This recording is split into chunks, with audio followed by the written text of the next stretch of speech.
नमस्कार विद्यार्थी मित्रांनो, जर्नलिस्ट एवन या युट्यूब चॅनलमध्ये आपलं सर्वांचं स्वागत आहे. मी आहे पद्मिनी देशमुख आणि आजचा आपला विषय आहे आचार्य दर्पणकार बाळशास्त्री जांभेकर आणि दर्पण. बाळशास्त्री जांभेकर हे मराठी वृत्तपत्र सृष्टीचे जनक मानले जातात. तसेच अध्यपत्रकार म्हणूनही ओळखले जातात. ते समाज सुधारक होते, विद्वान पंडित होते, शिक्षण तज्ञ होते. तसेच त्यांनी अनेक भाषा पारंगतही केलेल्या होत्या. त्यांनी 6 जानेवारी 1832 रोजी दर्पण नावाने मराठीतील पहिलं वृत्तपत्र सुरू केलं. दर्पण हे द्विभाषिक होते, म्हणजेच ते 2 भाषांमध्ये प्रकाशित होत होते. एक भाषा मराठी आणि दुसरी भाषा ही इंग्रजी होती.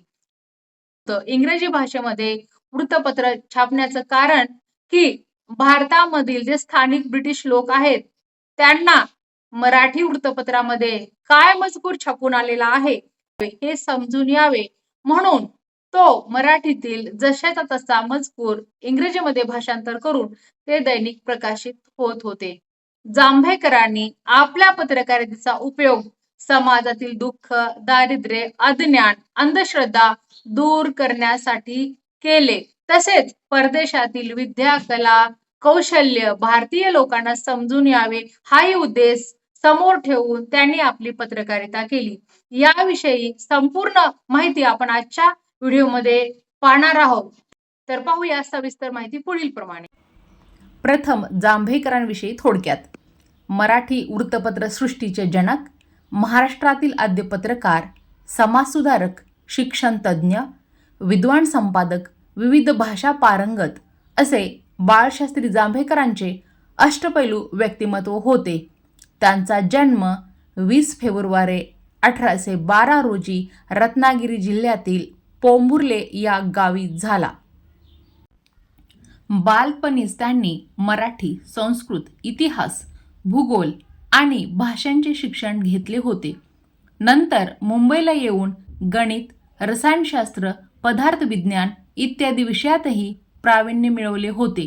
त्यांनी समाजातील अज्ञान, दारिद्र्य आणि अंधश्रद्धा दूर करण्यासाठी वृत्तपत्राचा वापर केला.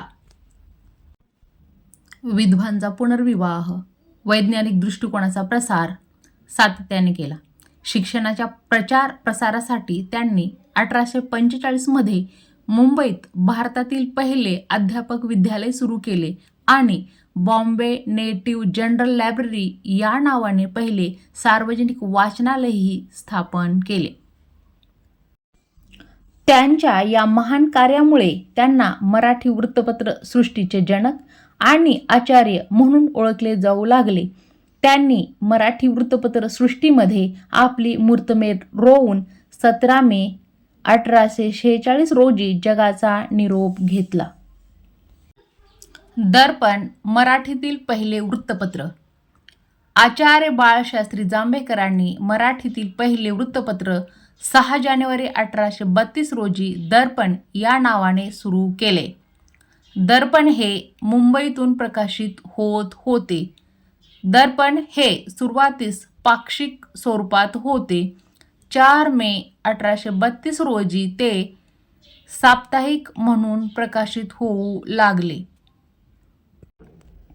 मुंबईतील काळबादेवी रस्त्यावरील मेसेंजर प्रेसमध्ये ते छापले जात असत. दर शुक्रवारी प्रसिद्ध होणाऱ्या दर्पण या वृत्तपत्राचा आकार 19 बाय 11 इंच एवढा होता. 2 स्तंभातील मजकुरांचे 8 पाने प्रकाशित होत असत. दर्पण हे द्विभाषिक होते. डावीकडेच स्तंभ इंग्रजी मजकुराचा तर उजवीकडचा स्तंभ मराठी मजकुराचा असे. रघुनाथ हरिश्चंद्रजी आणि जनार्दन वासुदेवजी हे 2 व्यक्ती या पत्राचे चालक होते.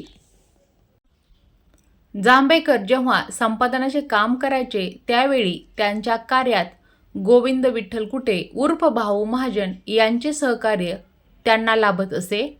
स्वतः जांभेकर इंग्रजी मजकुरांचे मराठीत भाषांतर करीत असत.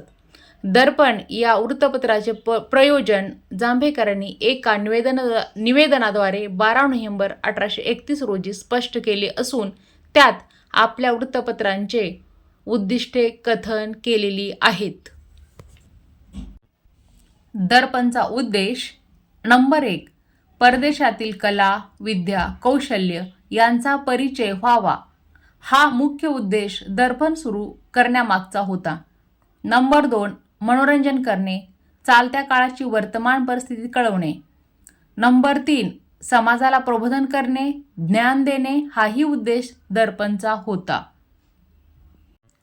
तसेच इंग्रजी मजकूर छापण्याचे मुख्य कारण म्हणजे स्थानिक इंग्रजी लोकांना मराठी वृत्तपत्रात काय छापले ते समजणे होय. दर्पणमध्ये छापले जाणारे विषय. दर्पणमध्ये जांभेकर सर्वच विषय छापत असत. हिंदू विधवांचा पुनर्विवाह, उद्योगधंदे, शिक्षणाची आवश्यकता, बंगाली रंगभूमी, रहदारी जकात इत्यादी. तसेच वाचकांची पत्रे हे जांभेकर आवर्जून छापत आणि स्तुती करणारे पत्रे हे ते जाणीवपूर्वक टाळत असत. वर्षभरामध्ये दर्पणचा खप 300 प्रतीवर गेला होता. त्या काळातील साक्षरतेचे प्रमाण, जाणीवजागृती, क्रयशक्ती इत्यादीचा विचार करता हा खप फार मोठा होता म्हणावा लागेल. दर्पण हे पत्र 8.5 वर्ष चालले. 26 जानेवारी 1840 रोजी दर्पणचा शेवटचा अंक प्रकाशित झाला. त्यानंतर दर्पण बंद पडले. दर्पण बंद पडले म्हणून दर्पणच्या चालकाने United service gadget and literary Chronicle हे नियतकालिक सुरू केले. त्यानंतर जांभेकरांनी स्वतः 1840च्या मे महिन्यात दिग्दर्शन हे मराठी नियतकालिक सुरू केले. विशेष म्हणजे दिग्दर्शन हे साहित्य, इतिहास आणि तत्त्वज्ञान या विषयांना वाहिलेले भारदस्त नियतकालिक होते. 1842 मध्ये जांभेकरांचे निधन झाले. त्यानंतर बरोबर 2 वर्षांनी म्हणजेच 1844 साली दिग्दर्शन हे बंद पडले. 6 जानेवारी या दिवशी दर्पणची सुरुवात झाली होती. या दिवसाची आठवण किंवा स्मृती म्हणून 6 जानेवारी हा दिवस महाराष्ट्रात मराठी पत्रकार दिन म्हणून साजरा केला जातो. विद्यार्थी मित्रांनो, आत्ताच आपण आचार्य दर्पणकार बाळशास्त्री जांभेकर आणि दर्पण याविषयी सविस्तर माहिती जाणून घेतलेली आहे. म्हणून इकडे तिकडे पाहत राहा, समजून घेत राहा, चर्चा करीत राहा, निरीक्षण करीत राहा, प्रचंड वाचत राहा आणि खूप लिहित राहा. धन्यवाद.